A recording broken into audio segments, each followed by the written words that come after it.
योजना बना दी, क्योंकि उन्होंने कहा अब खाली देश में यही बचा जो हमको और कब्जा करना है। और ऐसा कानून बनाया जिसमें किसानों को मजबूरन अपनी जमीन पट्टे में देनी पड़े।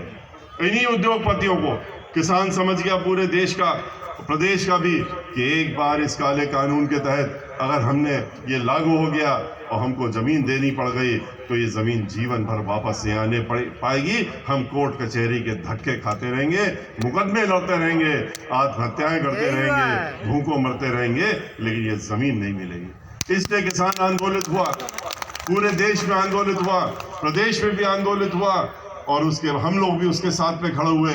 बहुजन समाज पार्टी के लोग पार्लियामेंट के अंदर भी हम लोगों ने इस कानून का विरोध किया और बाहर भी किया, लेकिन इनके ऊपर कोई असर नहीं हुआ। 700 से ज्यादा किसान मर गए, लेकिन इन्होंने कानून वापस नहीं लिया। कानून को इन्होंने आंदोलन को कुचलने के लिए हर कोशिश कर ली, और जब देखा कि आंदोलन नहीं दब पा रहा है तो इन्होंने इतना नीचे गिर गए कि इन्होंने 4 किसानों को, मंत्री और मंत्री के लड़के, इन्होंने योजना बना करके और अपनी गाड़ी से ही कुचलने का काम 4 किसानों को किया और 1 दर्जन से ज्यादा लोगों को घायल कर दिया। 4 किसानों की तो मौत हो गई, 12 से ज्यादा अपंग हो गए। हम तो गए थे उसी दिन रात में वहां पर, और देखा था किस तरीके से जो मर गए वो अलग थे, और उसके साथ में जो घायल पड़े थे, जिनकी हालत खराब हो गई, वो दर्जन भर से ज्यादा किसान थे। लेकिन इनके ऊपर कोई असर नहीं हुआ, फिर भी कानून वापस नहीं लिया। फिर कानून कब वापस लिया? जब चुनाव आ गए, और चुनाव आते ही इन्होंने खुद ही ऐलान कर दिया, उसके बाद का हम कानून वापस तो ले रहे हैं, लेकिन इसको दोबारा से लाएंगे। जैसे ही चुनाव खत्म हो जाएगा, इनके मंत्री ने खुद कहा कि इस कानून को हम वापस लाएंगे। चुनाव खत्म होने, चुनाव की मजबूरी में हमने इसको वापस लिया। लेकिन बहन मायावती जी ने उन्होंने अपने उद्बोधनों में इनको बता दिया है, और वो जो कहती हैं फिर वो करके भी दिखाती हैं। पूरे हिंदुस्तान जानता है और यहाँ का बच्चा जानता है। उन्होंने कहा कि हमारी सरकार बनने दो, और उसके बाद तुम 4 काले कानून नहीं, तुम 20 इस तरह के काले कानून लेकर के आओगे, इनको हम अपने उत्तर प्रदेश में लागू नहीं होने देंगे, किसी भी हालत में नहीं होने देंगे। इन्होंने महिलाओं से धोखा दिया, महिलाओं का वोट ले लिया, ये कहते हुए कि हम तुम्हारी रसोई के दाम कम कर देंगे, हमको वोट दे दो, हम तुम्हें सुरक्षा देंगे।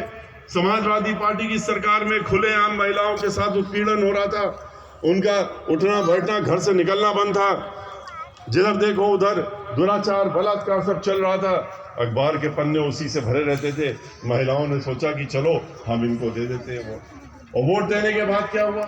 आज हम नहीं कहते हैं, ये NCRB की रिपोर्ट, सरकारी रिपोर्ट होती है, उस रिपोर्ट में लिखा हुआ है कि आज उत्तर प्रदेश में हर 2 घंटे में एक महिला के साथ बलात्कार हो रहा है, हर 2 घंटे में। क्या यही इनसे सुरक्षा मांगी थी? और इतना ही नहीं, इन्होंने तो दाम भी कहां से कहां पहुंचा दिए।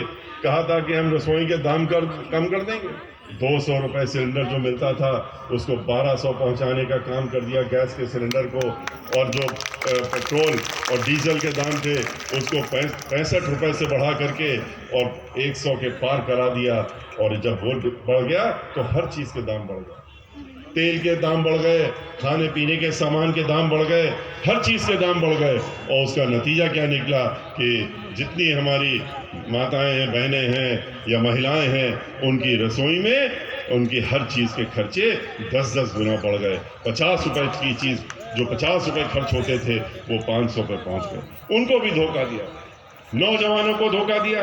जैसा कि अभी हमारे पूर्ववक्ताओं ने बताया आपको, उनसे कहा 2 करोड़ नौकरियां दे देंगे, 2 करोड़ नौकरियां देने की जगह उनसे नौकरियां लेने का काम किया। और किस तरह से लिया? ये जो अभी हमने बताया कि सार्वजनिक उपक्रम जितने थे वहीं तो नौकरियां मिलती थी, सरकारी नौकरियां कहाँ रखी हैं? जितने भी सरकारी जो आजकल सचिवालय है और जगह है, वहाँ तो इस सरकार ने नौकरियां बंद कर दी, केंद्र में भी बंद कर दी, प्रदेश में भी बंद कर दी। कहा कि अब हम कोई नौकरी नहीं देंगे, कोई रिटायर होता है हम नौकरी नहीं देंगे। लेकिन नौकरियां जहां मिलती थी लाखों की संख्या में, वो क्या था? यही जगह तो थी। चाहे रेलवे हो, चाहे ऑयल इंडिया कंपनी हो, चाहे ऑयल बनाने वाली अन्य कंपनियां हो, हवाई जहाज बनाने वाली कंपनी हो, HAL हो, और इनकम जो है पर जहाँ पर ये बैंकों की नौकरियाँ तो लाखों में मिलती थी, उनको भी प्राइवेटाइज करने का काम कर दिया। बिजली घरों को भी जहाँ नौकरी मिलती थी